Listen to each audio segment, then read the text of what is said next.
Troy Aikman.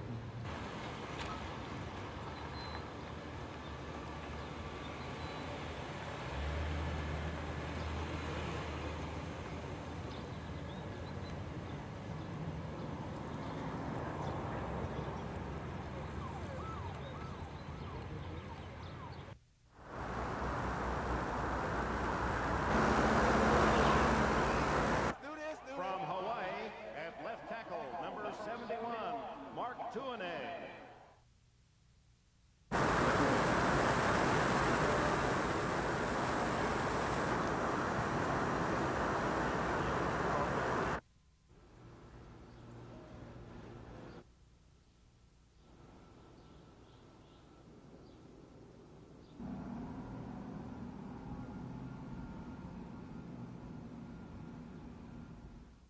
Thanks, Ted. We're joined now by Cowboys owner Jerry Jones. You've getting to be an old hat at introductions here, huh? Well, I'll tell you, what an honor to get to have been a part of, for all of our fans, the presentation of Michael Irvin, Emmitt Smith, and now, of course, Larry Allen. And when I think about all the work, all that their careers have meant to the Dallas Cowboys, to get a chance to be in here close with them at this great time in their lives is a real privilege. Bill Parcells going in tonight as well, and Larry Allen.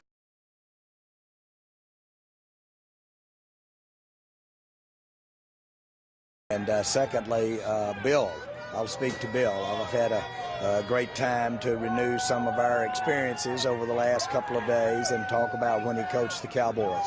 But I'll tell you, I've never on the football field, off, out of it, or in it, I've never seen anybody use humor. And not only have the sense of humor he has, but use it to basically influence men and get them to do what he wants them to do. He's a great coach. Larry Allen, what a hoss he was on the field, wasn't he? Well, Larry, apart from having all the talent in the world in every phase, he's the most decorated offensive player the Cowboys have ever had. Larry was an overachiever. Nobody told Larry that he was that talented. He didn't tell him he was that quick and that strong. And so he worked like he was a player that had a deficit there rather than probably having the best of those tools you could have. So that's his legacy. Some great speechmakers, Bill Parcells, Warren Sapp, Chris Carter. It's going to be some wildfire.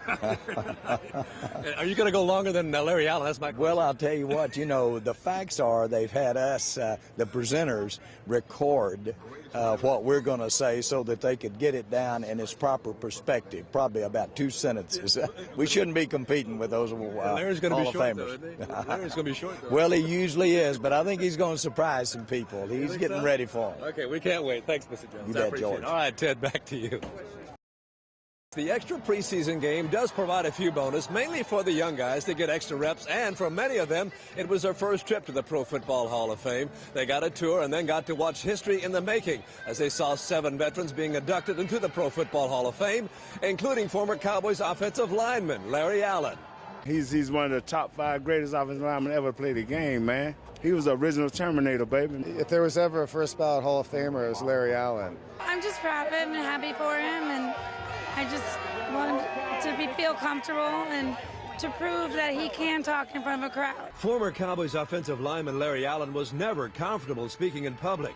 So when he delivered his acceptance speech this weekend, he surprised everyone by talking a full 16 minutes. 16 minutes, that's the longest speech you've ever given? Wow, that was 16 minutes? Wow. Guess I messed up the odds then. All the people betting on me. I'd like to thank my father. He taught me to never get mad, but to get even. Allen became famous for his play in the offensive line and for his strength. He could bench press 700 pounds. He started a weight program after being dominated in a game by Reggie White. So I got in that weight room and became the strongest man in the NFL.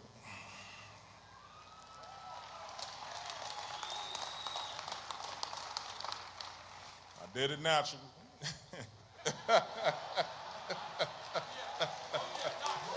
All right. Allen's induction plus the Cowboys playing in the Hall of Fame game became a field trip for current members of the team. Prior to attending the ceremony, they took a private tour of the Hall of Fame. Head coach Jason Garrett hopes Allen's induction and the visit will inspire and motivate his team. I've been here many times, and every time I come here I have the same feeling. It's just this league is so great, and it's such a privilege to be a part of it. And I want our players and our coaches to recognize that. And again, they capture it so well here. And just for 45 minutes to walk around and soak it all up, I think it's great for everybody. The history really is what I'd love to see.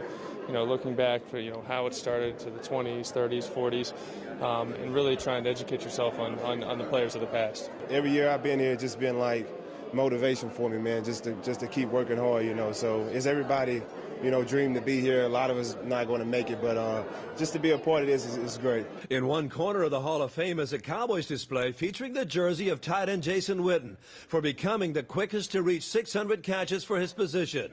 It was a feature that caught the eye of quarterback Tony Romo. Witten's already in the Hall of Fame here. I'll be here one day. He's got a great career going, so it's fascinating stuff. Yeah, it's great. It's a great place to be, and just really special to see all this stuff here. They took my jersey a couple years ago and from some way. I want to be in the right way, though. The official way, I guess you should say. The official way is the way that most players expect to be voted into the Pro Football Hall of Fame, and Witten is expected to be there someday. The Cowboys now have 12 players in the Pro Football Hall of Fame. All of them played a majority of their careers in a Cowboys uniform. That's it from here. This is George Reba in Canton, Ohio. Thanks, Ted. What a night here in Canton, Ohio tonight as two former members of the Dallas Cowboys are inducted into the Pro Football Hall of Fame. Even the current members of the Cowboys were here as well. They actually had a private tour of the Hall of Fame itself. There were a total of 7 inductions tonight. Former Cowboys offensive lineman Larry Allen was the third up tonight. Allen was always a man of few words, but tonight his wife told us that he had 6 pages of information that he was going to present, and he did. It turned out to be 16 minutes, the longest speech of his life. During my career, I didn't talk that much, but I didn't have to. I used my helmet. Got in that weight room and became the strongest man in the NFL. It's funny, once I benched 700 pounds, they tested me twice a week for the rest of my career. Of course, I want to thank my heart and soul, my wife, Janelle. On our first date, she cooked me 2 chickens, French fries, baked me a cake, and gave me a 40 ounce. I knew then that was my wife right there. Allen was just the 11th offensive lineman inducted on the first ballot. Broadcaster John Madden said once that Allen made offensive line play cool. He was it, man. He's one of the top 5 greatest offensive linemen ever played the game, man. I mean, he was the original Terminator, baby. Not passing on Sean Lee, but he was the original Terminator. If there was ever a first ballot Hall of Famer, it's Larry Allen. He's well deserving of this honor.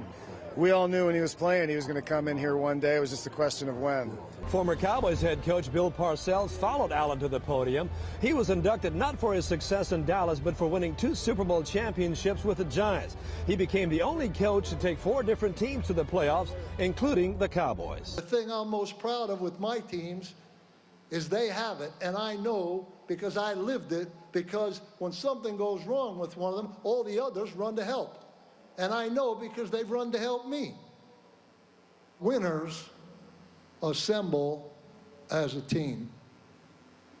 Well, tonight, ladies and gentlemen, I get to do just that. I'm honored, I'm grateful, and I'm thankful to every single one of you out there that had something to do with this. Thank you very much.